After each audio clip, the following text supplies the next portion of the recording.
Welcome to today's session on unleashing your full potential. Oh my, oh my, oh my, am I excited about who's going to be on here today? A person who needs no introduction, that literally is a legend in his own right, Cobus Viking Visser. Cobus, how's it going?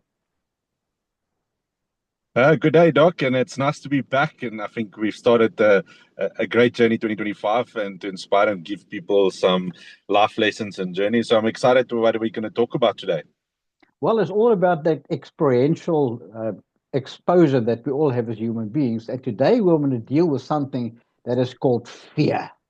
Oh, we all understand that people fear to do whatever it is. We do know the acronym false evidence appearing real.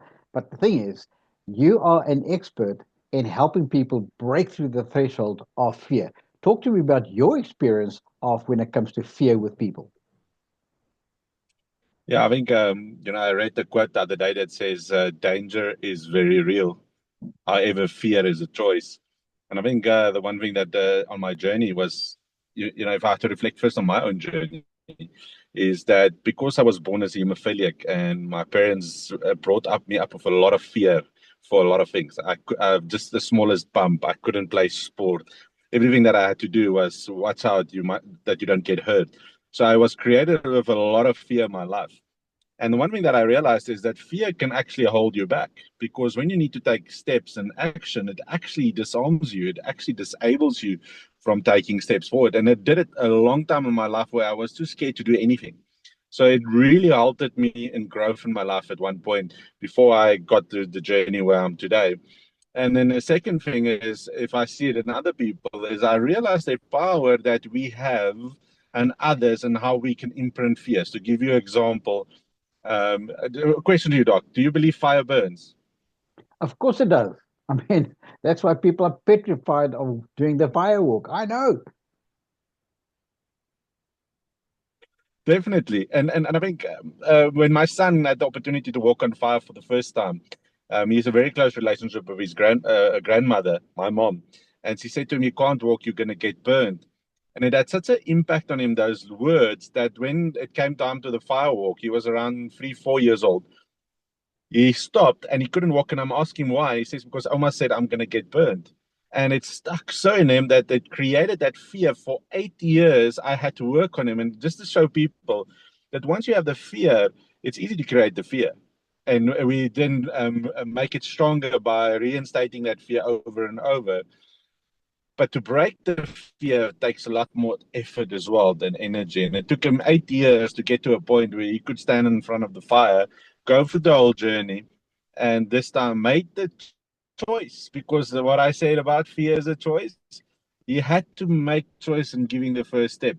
And so 8 years later, he walked over that fire and he was liberated from that fear. However, life is happening and we have more fear. So my son's story, now my story, and it just shows you what impact fear can have on you. Look, I can only totally, fully comprehend in terms of what it is, because just the thought of the normal person, this is South Africa.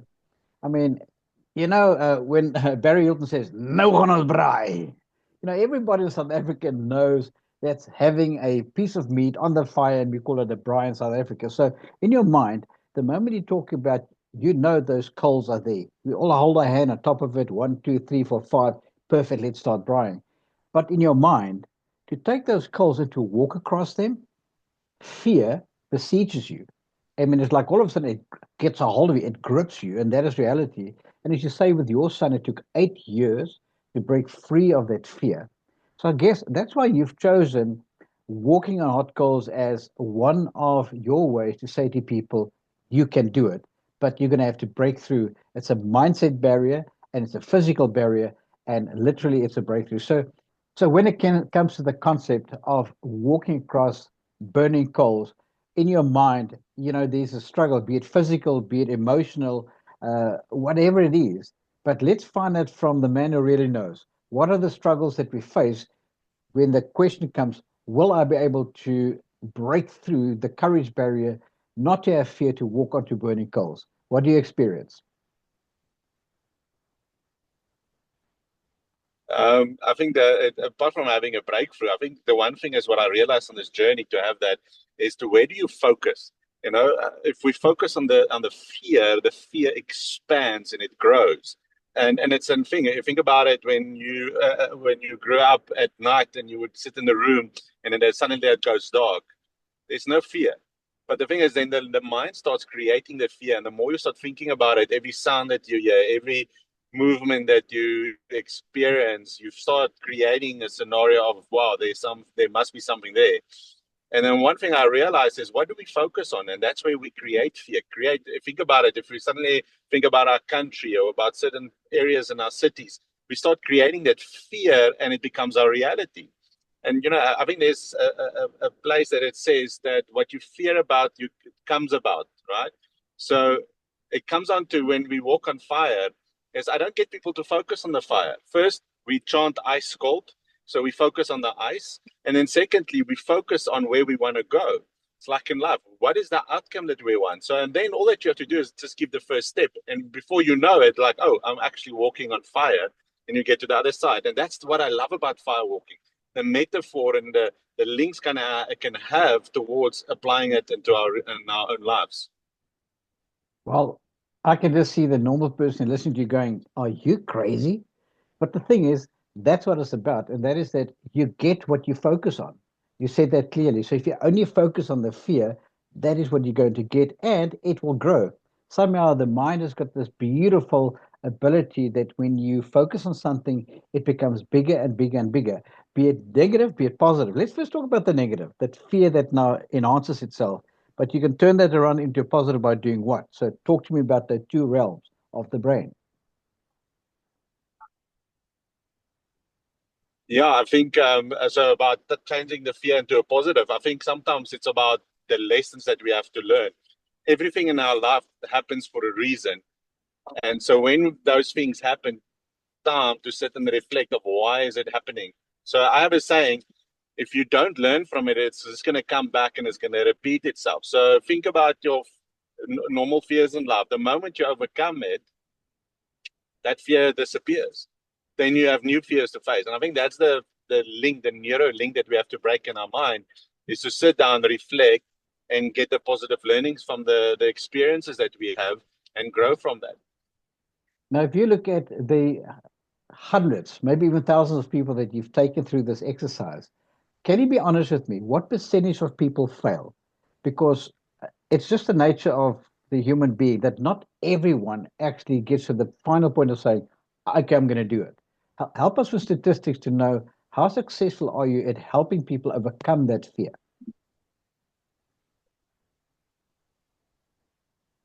Yeah, I think there's a few things. You're bringing up the word failure. I think the thing about the firewalking is that I've brought up is that you can't fail. It's a process. So even if you decide not to walk tonight, is that you can learn from others by seeing what they go through and their walking experience. So we can still learn from each other. And so get the great growth experience from that. Otherwise, I would just bring my whip and get you to walk on fire. Um, However, it's the learnings from that. The same times that when we walk on fire, as we have a saying, is that sometimes the fire will give you a kiss, right? And then when the fire gives you a kiss, it's a learning. Now, what is a kiss? It's like it's also now you see me also with reframing the mind. So have you ever walked on hot sand there by the ocean before, Doc? Absolutely. And trust me, I'll be like a hopscotch ferret running across. Yeah, I've been there. But but did your feet burn? Did you have any blisters afterwards after that? It was just hot, am I right?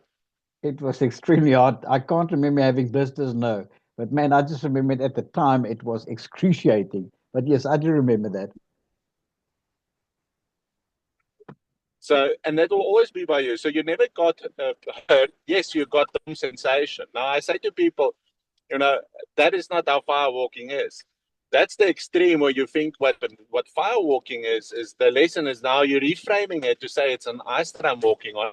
And then the worst that if you feel a hot sensation, we pre-frame the mind. And I think this is where reframing is so powerful with fear and the things in our life is the moment we change the frame around it, the way when we look at it, the whole picture changes.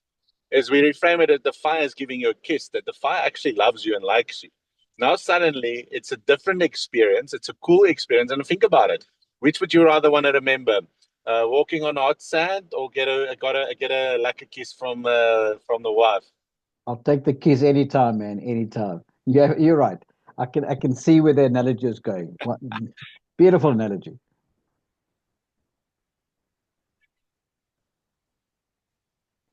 And I think that's the thing about the journey. It's that people always say, but why walk on fire? I said the fire is just a metaphor. It can be walking on broken glass. It can be jumping from a building. We all go through a process. So I have a fear of heights. I ended up being in New Zealand, and we go to this place called the Auckland Towers, and they sort of free jump from it down. And then before you hit the ground, it unhooks, and then you fall on the mat. And I have a fear of heights. And what I learned from that process is I went to do it because I had to make difficult decisions in my business at that time. And I connected and said to myself, if I can go through this, that whole mindset, the steps, I can then make the decisions in my business. And when I did it, I realized it was only the beginning part that was difficult. The moment I released, it was actually more fun than what I previously thought about it. I came back, I did the changes in my business, and my business exploded. But you see it because it was preceded by taking, call it big action, because big action had little steps to follow. Because in comparison to the business steps that you had to take, that fear of heights, overcoming that was a big step. And that is, it set you up for a victory in terms of, well, then the business steps are going to be small in comparison. I've noticed two words that you use. You use the word process and you use the word journey. And I think that is something that we have to understand with our neurolinguistics, and that is that processes take us places because it's like a roadmap. If we travel from Johannesburg to Yes. Bloemfontein, we know there's certain stops that we can go through. I mean, as it is, after 2 hours, everybody will stop midway at Kroonstad. That's just what you do. So that is, as part of that journey, as part of the process, that is planned. It's in stages. But the journey is, there's an end destination. So help us understand how you integrate those two concepts with what you're busy teaching in terms of overcoming that fear.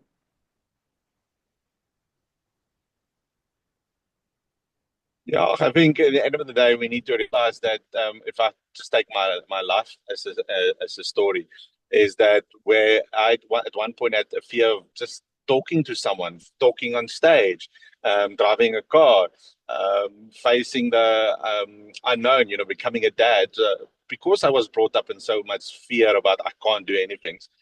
I realized through this, and like you said, about being a journey and the process, is that it's just a process. It's just steps that we have to follow. The moment we get through it, those fears disappear. Those fears doesn't exist anymore. And I realized about this journey that it's all about the first step.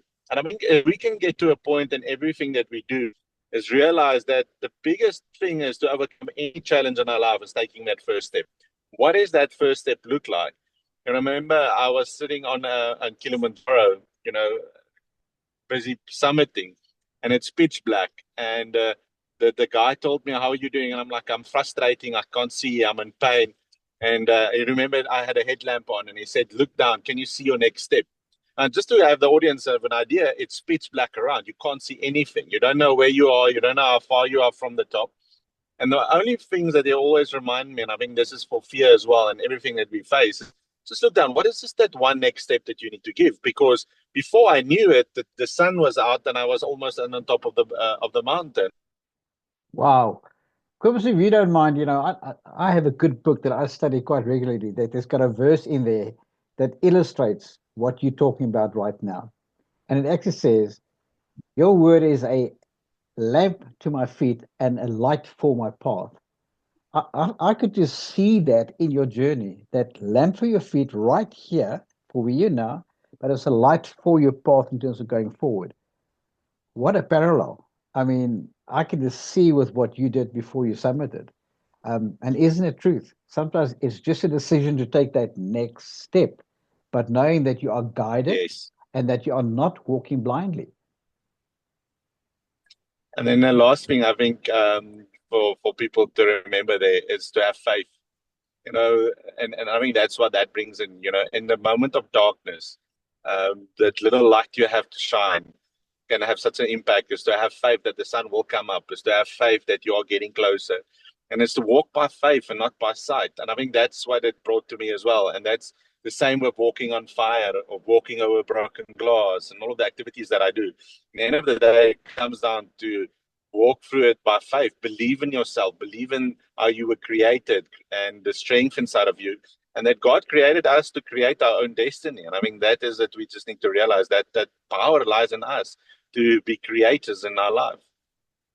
Well, I think for me, the massive takeaway today was that for you, when you looked at that big step that you had to take of the first step, and that is to overcome your fear of heights, it actually set the route or the path for that the business step that followed them were actually in comparison quite easy, but it caused the breakthrough.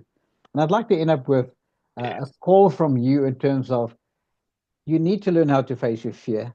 It happens to be a process. There is a journey, but the breakthrough element is a forever learning. Can you just talk to us about that? Because you've got so Yes. many people that said, yes, they've done it. Talk to us about that. Yeah, I think one thing that we realized is that you can't bath once and stay clean for always. I always bring in a guarantee for people. I said the firework will change your life. Um, and if I was walking a path of you, your life will definitely be changed. However, is you still have to go back and live your life. And if you don't make those small changes on a daily basis and really keep on growing, the firework is just going to be a long lasting memory that you can remember as a bucket list that, wow, it was great. I did it. However, I realize I tell people is that it's an ongoing process. What are you going to do? Do you reflect on yourself to see where is your shortcomings? Like the firewalk represents an outside world, is how does our inside world look? What is those areas inside of us that we sometimes fear not to go to, and go reflect on it and grow so that we become and strive to become a better person. Now, the moment we become a better person, we become a better dad, we become a better husband, we become a better employee, a better entrepreneur, all of that. And before we know it, the moment we look at the outside world has automatically changed because we change from the inside. But the only way to change the inside is to fill our cups. And what is that we need to fill our cups with is to say, what areas do I need to improve myself? For example, when I did it to myself, is one, I need to be a better speaker. I want to present because I'm an introvert.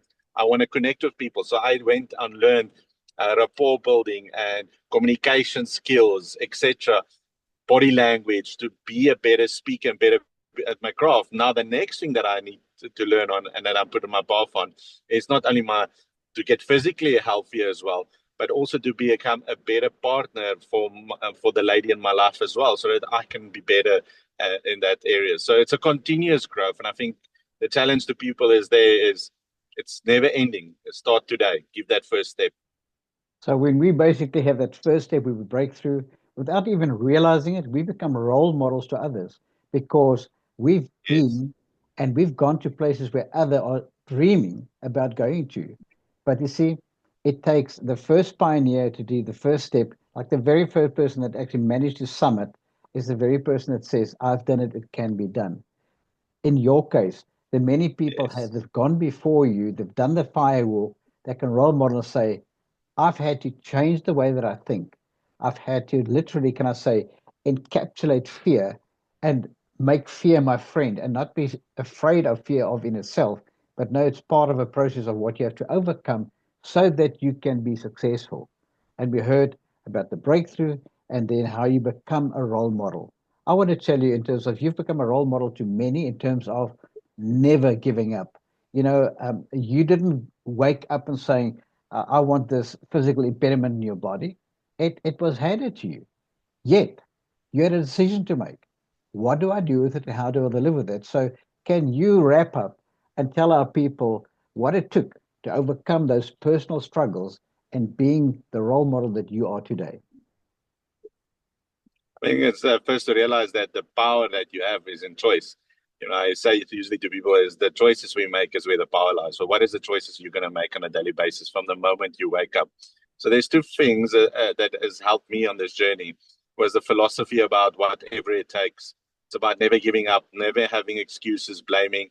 I could have canceled, this afternoon And yet, here I'm sitting in my vehicle on the halfway at Kroonstad on my way to Bloemfontein for an event. And I was making whatever it takes, even if there's loss in signal, whatever you show up the best that you can with the resources you have available, and then you go from there. And I think then the secondly is live without regret.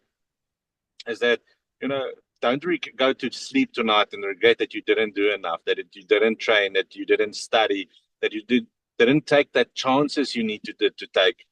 I think that's the other thing, is that sometimes it's so easy to complain and blame, but instead of taking charge of our own lives and say, let's make better choices.